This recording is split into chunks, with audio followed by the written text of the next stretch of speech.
ಎಲ್ಲರಿಗೂ ನಮಸ್ತೆ ಸ್ನೇಹಿತರೆ. ನಮ್ಮ ಸುತ್ತಮುತ್ತಲು ಅದೆಷ್ಟೋ ಹೂವುಗಳು ಬೆಳೆದಿರುತ್ತವೆ. ಅವುಗಳಿಂದ ಕೂಡ ನಮ್ಮ ಜೀವನಕ್ಕೆ ಹೊಸ ಮಾರ್ಗ ಸಿಗುತ್ತದೆ. ಅಂತಹ ಹೂಗಳಲ್ಲಿ ಈ ಹೂವು ಕೂಡ ಒಂದಾಗಿದೆ.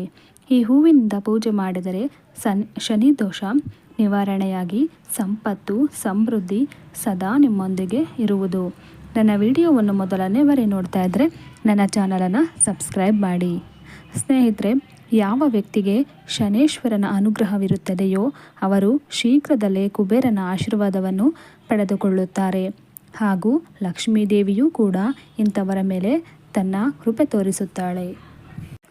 ಅದೇ ಶನಿ ಕೋಪಿಸಿಕೊಂಡರೆ ಆ ವ್ಯಕ್ತಿ ಸಾಡೆ ಸಾತಿ ಶನಿ ದೋಷಕ್ಕೆ ಒಳಗಾಗುತ್ತಾರೆ. ಶ್ರೀಮಂತರಾಗಲು ಬಯಸಿದರೆ ಮನೆಯಲ್ಲಿ ಈ ಒಂದು ಗಿಡವನ್ನು ನೆಡಬೇಕು. ಇದು ಧಾರ್ಮಿಕ ಮಹತ್ವವುಳ್ಳ ಗಿಡವಾಗಿದೆ. ತುಳಸಿ, ಬಿಲ್ವಪತ್ರೆ, ಶಂಖಪುಷ್ಪ ಈ ಹೂವಿನ ಗಿಡ ಕೂಡ ಧಾರ್ಮಿಕ ಮಹತ್ವವುಳ್ಳ ಗಿಡವಾಗಿದೆ. ಶಂಖಪುಷ್ಪವನ್ನು ಮನೆಯಲ್ಲಿ ಬೆಳೆಸುವುದರಿಂದ ಶನಿ ದೋಷ ಆಗುತ್ತದೆ. ಲಕ್ಷ್ಮೀದೇವಿ ಹಾಗೂ ಕುಬೇರನ ಅನುಗ್ರಹ ದೊರೆಯುತ್ತದೆ.